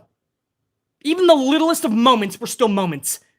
Good wrestling, memories were made, the right calls, the right decisions, things were pulled off beautifully. That's what I mean. It's not just the criticism era that, oh, no matter what, we're going to criticize. If you put on something good, we're going to tell you. We want that, dude. And if you're not, which this company more times, unfortunately, than does, they just don't put on great shit or even good. So we talk about it. What do you want us to do? Get in front of these reviews and just say everything is good or most is good, even though it's not, just so you don't get your feelings hurt and we don't look like assholes? That's being dishonest. So I found it ironically, sadly hilarious that the Pool Boys, Los Lotharios, Garza and Humberto, were in the 24/7 segment last night, 48 hours after saying, oh, and if we are in the 24/7 segment, they're going to say we're buried. They're always going to find a negative. What fucking positive do you have with being in the 24/7 segment, Angel Garza? The fact that you are on TV, I'd rather not be used then. I'll sit at catering and get the fresh triple layered mousse cake from Catering Catherine.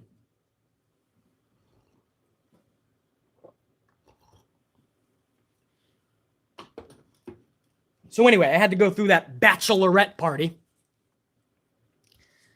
Nothing of substance there. Just people getting ruined. Tamina, more and more getting fucking shoveled into the fucking ground. Superhero is being fucking thrown across a bar table. And people are getting kissed. Right? Dana Brooke is getting kissed. I think Tamina's getting kissed by the Pool Boys. That's it. That's the... R-Truth is saying, we will be going for that 24/7 title in the future, but for tonight, we party! Or whatever the fuck he said. And everyone's like, woo! And Dana Brooke starts dancing like a fucking demented seal. And I'm not supposed to critique it. I'm supposed to say everything is awesome. Oh, and next up, in case you didn't get enough barrels of laughs, RK Bro came rolling to the ring on their little scooters, or at least Matt Riddle did. Like they just left middle school and on their way to the fucking local arcade. And Matt Riddle scootering down. Has anybody seen Darby Allin? We're supposed to trade off our wheels. So he's scootering down with Randy, and here we go, man. They're not on the way to the arcade. Instead, they're on their way to the ring to take on Alpha Academy for the 10th time in 3 fucking months, by the way. 10th time in 3 months.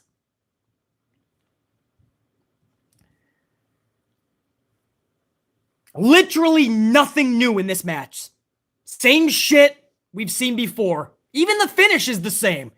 Gable is RKO'd and Orton and Riddle win. Okay. Toward the end of the match, you heard a few hundred people go, this is awesome. This is awesome. Come on, Jerry. Jerry, come on. This is awesome. Timmy, I'm trying to tweet out my feelings to Angel Garza. And BC's over here. I'm thinking 2 things at this point. Number 1, I'm thinking, damn, it's good that I do what I do.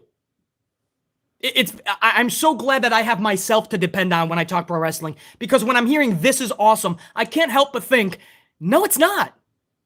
A good wrestling match at times in this match? Okay, but I've seen it 10 fucking times. I knew every sequence before they did it. On top of that, it's just a good wrestling match I can see at the local bingo hall. Give me more. It's the end of Monday Night Raw. But that was it. It was just a rematch, ending the same way with Gable getting fucking smushed. Shush, shmush is his new thing. Shush. How about shmush? Because he's being shmushed deeper into the ground. Another RKO, and he loses. Post-match, the Usos finally arrive.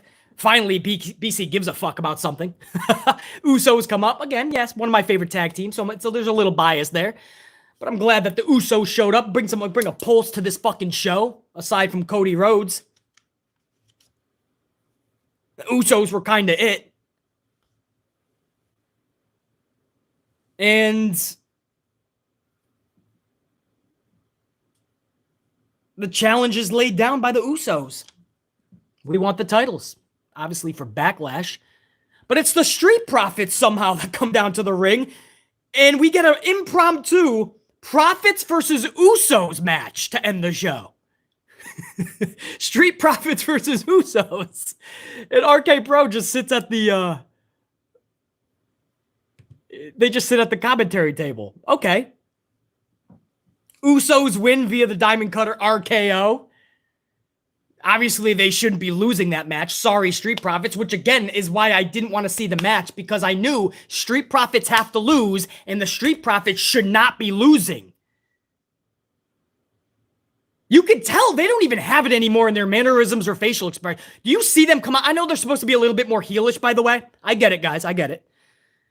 But they don't even have it anymore. It's just like the body language is just like, let's just get this over with. Let's just eat another L. They're like Pac-Man. They're just eating L's nonstop.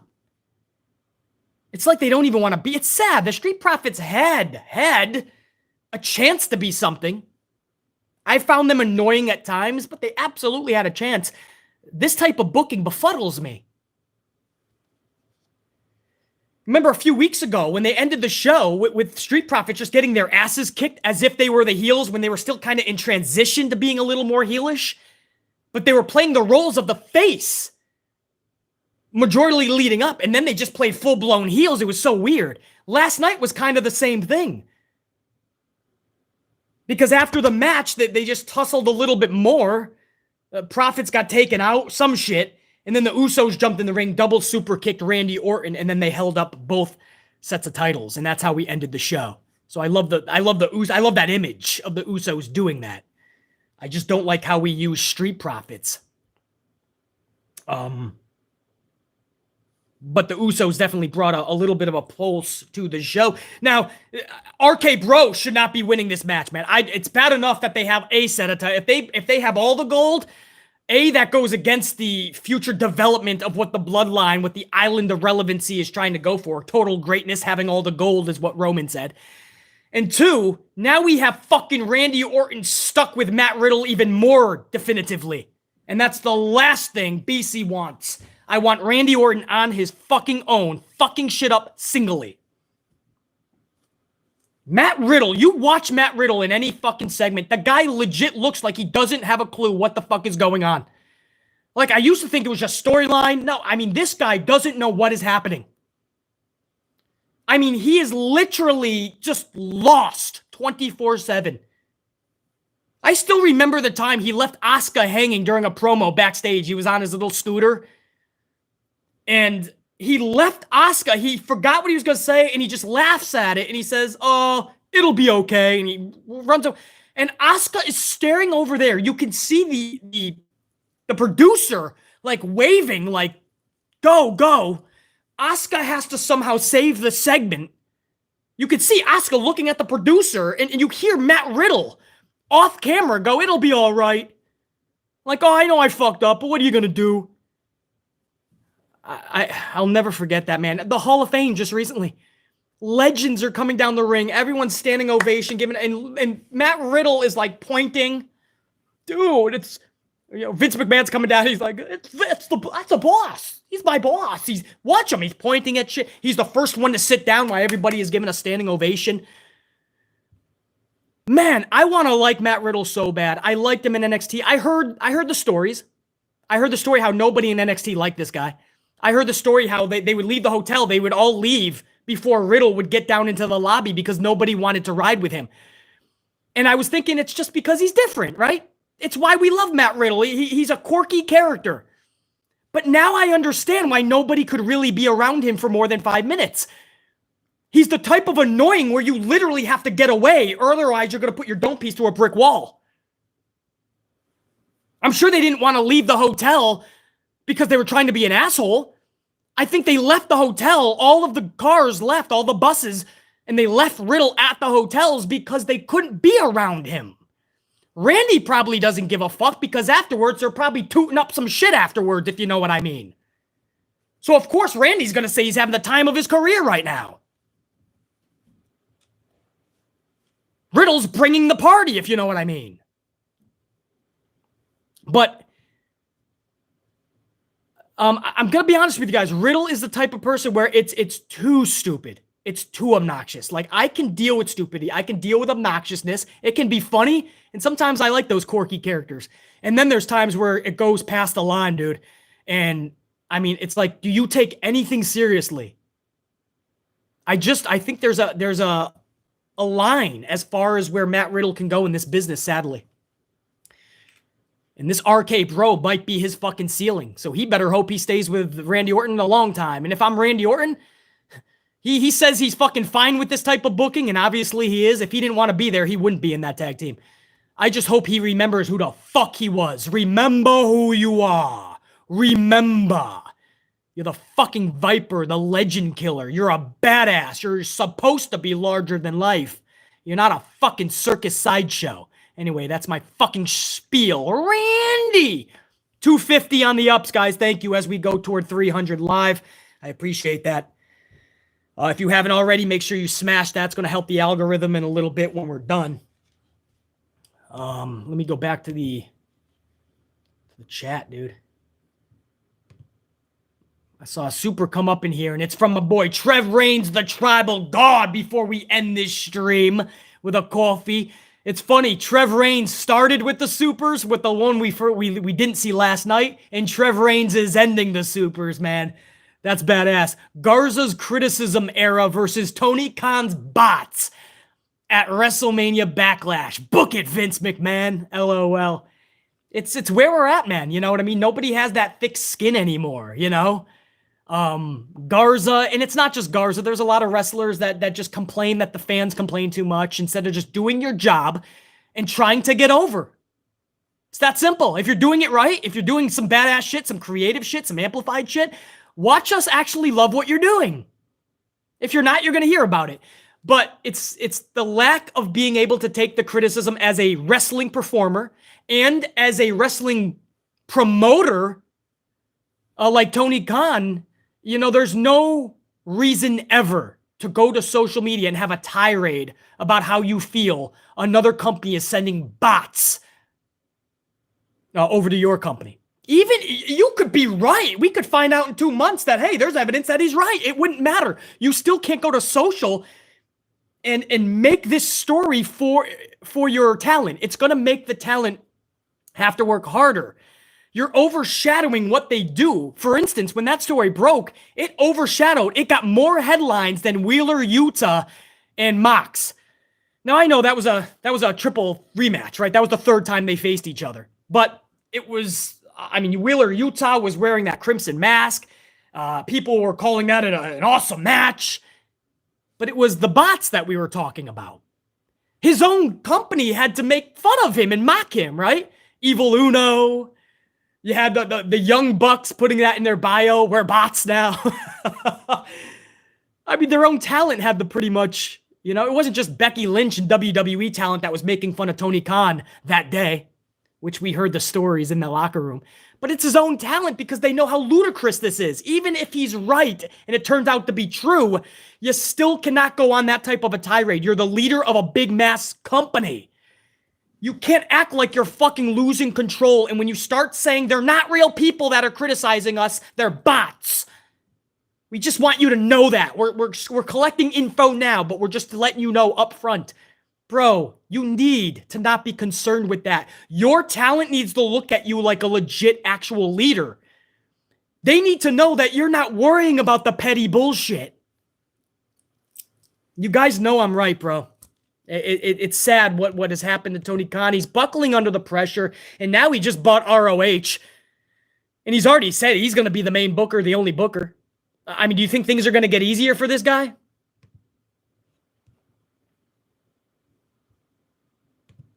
Hey, Trev, you weren't actually the last super, though. Carlos came in with a fucking 20 banger, bro. Before I read that, Carlos, a 20 banger, and just being Carlos, I got to give a fucking massive salute to Carlos. I'm going to take a big swig here, Carlos, to show that love and respect. Carlos, I haven't been able to look at the screen too much, man, the medium screen here. But hopefully you were here for most, if not the entire stream. It's been a lot of fun, I feel, but I'm a little biased. I'm the one putting it on. But Carlos, good to see you up here, man. Great stream, brother. Salute to you and the unit. Much love. That's what I like to hear, dude. Woo! Carlos, man, that's the way to end the stream. Carlos with that 20 banger. You guys are the best. Thank you, Carlos. You know that, dude. William F., man. Actually, William F. just came in at the tail end with a 5 spot. Have a great week, BC. You too, William. Also, one of my tried and trues, William F. Always good to see William F. up in this bitch as well. So you too, man. Much love and respect. Kick this week and weekend's ass.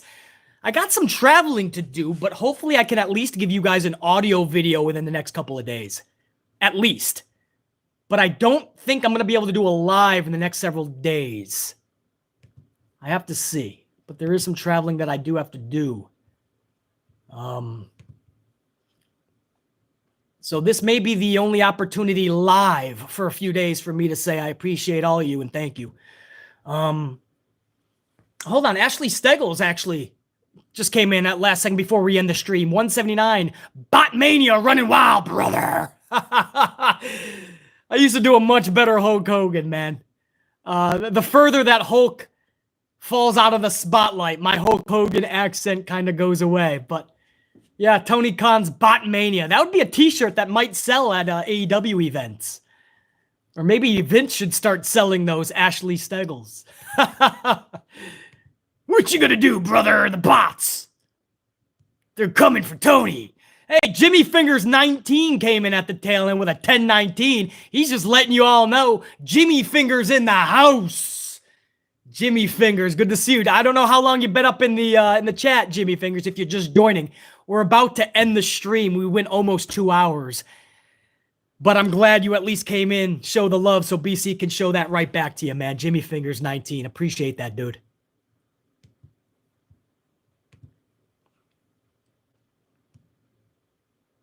I think I got everybody. A bunch of you guys just came here at the fucking tail end, dude.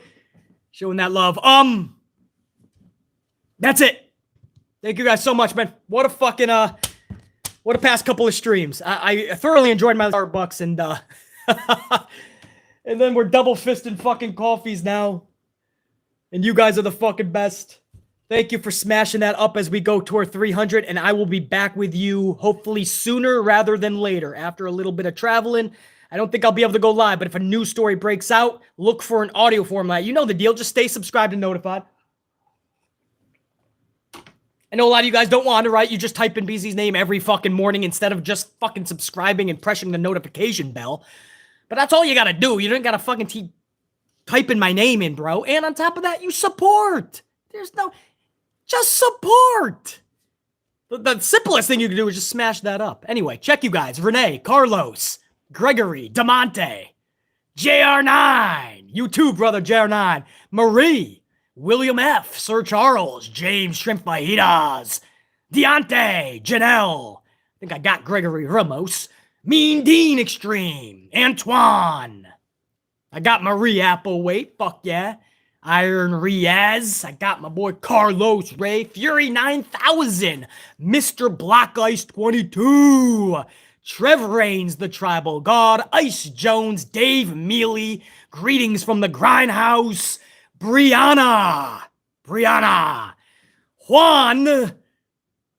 Juan's up in this motherfucker, Triple J 82882, and all my supers too, man. I don't have the super screen, but everybody that threw BC a coffee, man. All you guys, man. Eddie as well, man. I got you, Eddie. I see you, dog, as well. And everybody that's not up in the chat. There's a 4-week rule, right? We're a real unit, right? We're like a fucking, like a great club. You have to pay your dues. So you have to go through 4 weeks before you can start chatting, right? Because we're a specialty crew in this unit, on this platform. We're a special unit, man.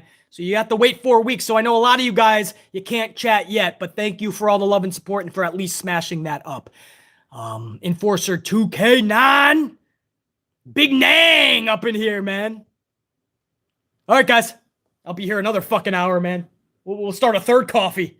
Giving everybody a shout out. We'll do this again real soon, man. That was Monday Night Raw. I'm your host, BC Amplified. Till next time. Verons, all you guys. Thank you for an awesome couple of streams, dude. You're the best. We'll check you. PB Silla. Check you guys. JR9. What? No. No music. No music, Sasha. Sasha stopped me, man. She was like, music? What about the music? No. We already went long enough. Let them go about their day, Sasha. We got to get more Folgers coffee. That shit was amazing.